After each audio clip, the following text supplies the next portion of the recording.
श्री जांच करिए इमरान प्रताप उनके खिलाफ। श्री इमरान प्रतापगढ़ी। धन्यवाद सभापति महोदय, आपने मुझे आम बजट पर बोलने का मौका दिया। इमरान प्रतापगढ़ी।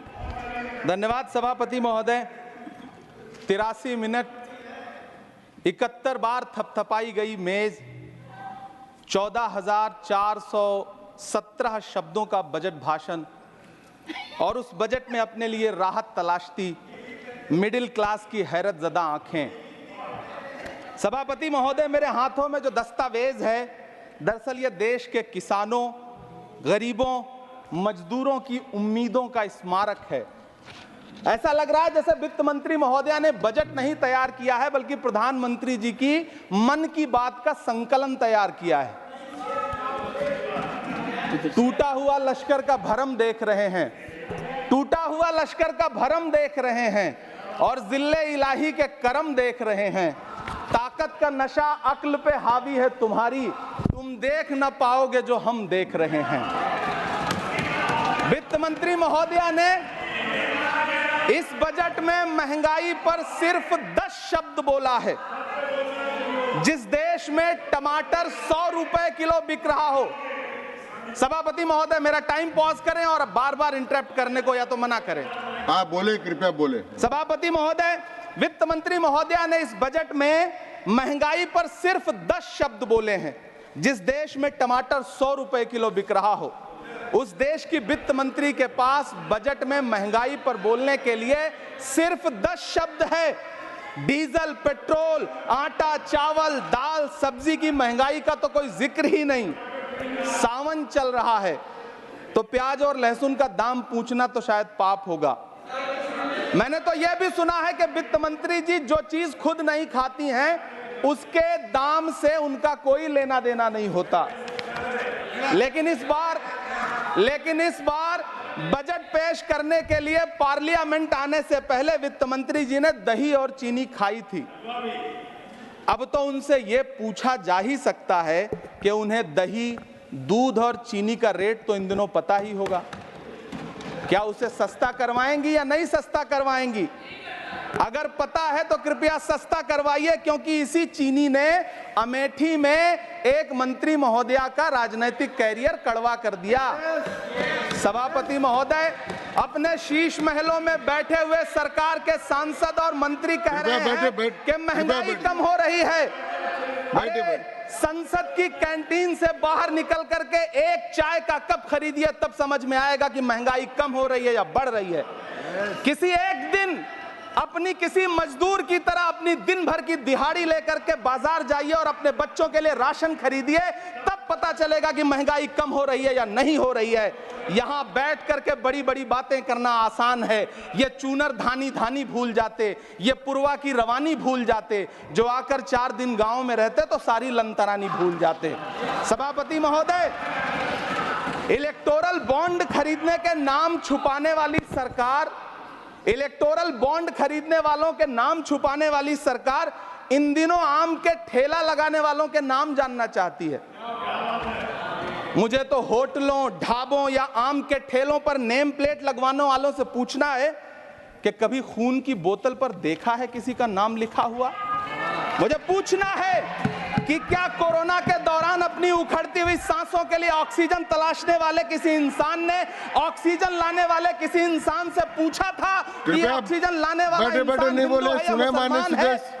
मुझे पूछना है कि लावारिश लाशों के लिए कोरोना में कांधा देने वाले, चिताओं के लिए लकड़ियां सजाने वाले किसी इंसान से पूछा गया था उसका नाम, उसका मजहब? लेकिन इन दिनों पूछा जा रहा है। सभापति महोदय, अफसोस देश के प्रधानमंत्री जी ने कभी न टूटने वाली चुप्पी ओढ़ ली है। सभापति महोदय, जनता ने 63 सीटें कम क्या कर दी, ये सरकार तो अमृतकाल का नाम लेना ही भूल गई। ये भूल गई है अमृतकाल को, ये भूल गई है मनरेगा को, ये भूल गई है मौलाना आजाद नेशनल फेलोशिप को, ये भूल गई है मणिपुर को, ये भूल गई है महाराष्ट्र को। मुझे गर्व है कि मैं राज्यसभा में महाराष्ट्र का प्रतिनिधित्व करता हूं। महाराष्ट्र जो देश की आर्थिक राजधानी है, जो टोटल कॉर्पोरेट टैक्स का 40%, इनकम टैक्स का 32% और जीएसटी का 20% इस देश को देता है, उस महाराष्ट्र के लिए इस बजट में एक शब्द नहीं है। आप बैठ जाए। सभापति महोदय, आखिर महाराष्ट्र से किस बात का बदला लिया जा रहा है? महाराष्ट्र ने लोकसभा चुनाव में बाबा साहब अम्बेडकर के संविधान को बचाने के लिए वोट क्या कर दिया? प्रधानमंत्री जी तो महाराष्ट्र से बदला लेने पर उतर आए। अब तो शायद उन्हें याद भी ना हो यवतमाल का वो दाभड़ी गांव जहां 20 मार्च 2014 को वो किसानों के साथ चाय पर चर्चा करने गए थे और उनकी किस्मत बदलने के सपने दिखाए थे। उसी यवतमाल में पिछले 6 महीने में 132 किसानों ने आत्महत्या की है। सभापति महोदय, महाराष्ट्र में हर महीने 209 किसान आत्महत्या कर रहे हैं। राज्य सरकार द्वारा सौंपा गया आंकड़ा बताता है कि 1 जनवरी से 31 मई के बीच 1046 किसानों ने आत्महत्या की है। लेकिन अफसोस, इस बजट में महाराष्ट्र के किसानों के लिए कुछ भी नहीं है। किसानों से चिढ़ी हुई सरकार ने बजट में किसानों के एमएसपी की लीगल गारंटी नहीं दी। लेकिन याद रखिएगा, जो किसान का नहीं वो हिंदुस्तान का नहीं। सभापति महोदय, मुझे वित्त मंत्री जी से पूछना है कि वो जो कुछ साल पहले 100 स्मार्ट सिटी बनाने का ढोल पीटा गया था, सुना है उस ढोल में पानी भर गया है, इसीलिए आपने उसका नाम बदल करके सिटीज ऑफ ग्रोथ हब्स रख दिया है। अच्छा है, नाम बदलने का खेल खेलते रहिए। आपकी कई सरकारें तो इसी वजह से चल रही हैं। इस सरकार को पढ़े लिखे लोगों से दिक्कत है सभापति महोदय, इसीलिए इस सरकार ने यूजीसी का बजट 66% कम कर दिया है। वाह री सरकार। सभापति महोदय, मैं वित्त मंत्री जी के संज्ञान में लाना चाहता हूं कि किशनगंज में एएमयू सेंटर के पास 224 एकड़ जमीन है। यूपीए सरकार ने सोनिया गांधी जी की अगुवाई में 136 करोड़ रुपए एएमयू किशनगंज सेंटर के लिए सेक्शन किए थे। लेकिन आपकी सरकार ने पिछले 10 साल में उस 136 करोड़ में से सिर्फ 10 करोड़ रुपया रिलीज किया है।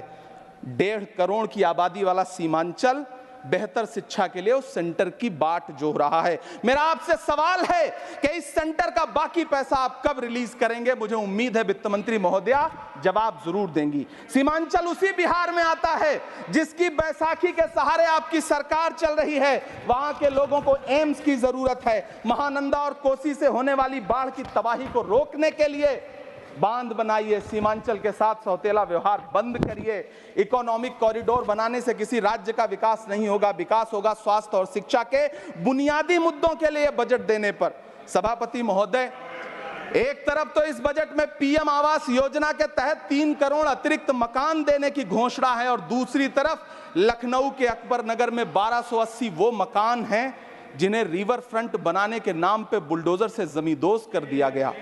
सभापति महोदय, लोग चीखते रहे, बच्चे बिलखते रहे, वसुधैव कुटुंबकम का नारा लगाने वाली सरकार इंसानों के घरौंदे उजाड़ कर जश्न मना रही है। सभापति महोदय, मेरा बहुत भावुकता के साथ देश के प्रधानमंत्री से सवाल है कि इन उजड़ते हुए मकानों और बेघर होते हुए घरों को देख करके आपको नींद कैसे आती है, आप सो कैसे पाते हैं? मेरा सवाल है इस देश के प्रधानमंत्री से, या तो लोगों के घरौंदे उजाड़ना बंद करिए या फिर करोड़ों मकान बनाने की झूठी घोषणाएं करना बंद करिए। यह बजट झूठ का पुलिंदा है।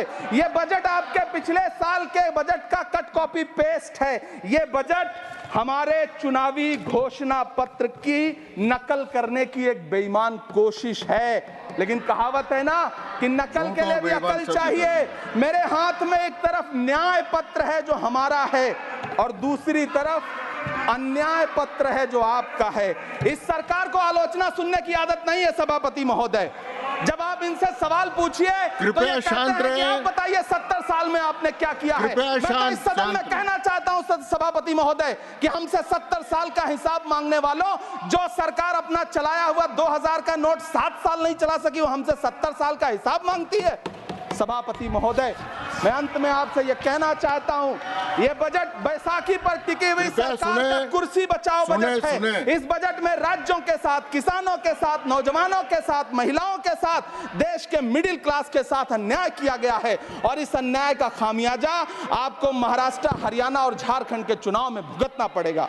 सभापति महोदय, इस सरकार ने नोटबंदी लगाकर देश की आम जनता की पूंजी कृपया छीन ली। बैठे बैठे नहीं बोले, गब्बर सिंह कृपया। टैक्स लगा करके छोटे व्यापारियों के कारोबार छीन लिए, पेपर लीक करवा करके युवाओं की आंखों से नौकरी के सपने छीन लिए, अग्निवीर लाकर देश के जवानों की उम्मीदें छीन ली, बुलडोजर लगाकर लोगों के आशियाने छीन लिए, महंगाई लाकर देश की जनता की थाली से निवाले छीन लिए और नारा लगाया कि हम तो सेवक हैं, 18-18 घंटे काम करते हैं। इन्हीं लोगों के लिए किसी ने शेर कहा है कि जो सच और झूठ में दूरी है वो दूरी समझते हैं, सियासी हाकिमों की हम भी मजबूरी समझते हैं, वो अपना हक समझते हैं निवाला छीन लेने को, डकैती को बहुत से लोग मजदूरी समझते हैं। हमें पता है कि कैसी मजदूरी की जा रही है। सभापति महोदय, मैं यहाँ खड़ा होकर के अंत में आपसे कहना चाहता हूँ कि इस बजट में तमाम राज्यों के साथ अन्याय किया गया है,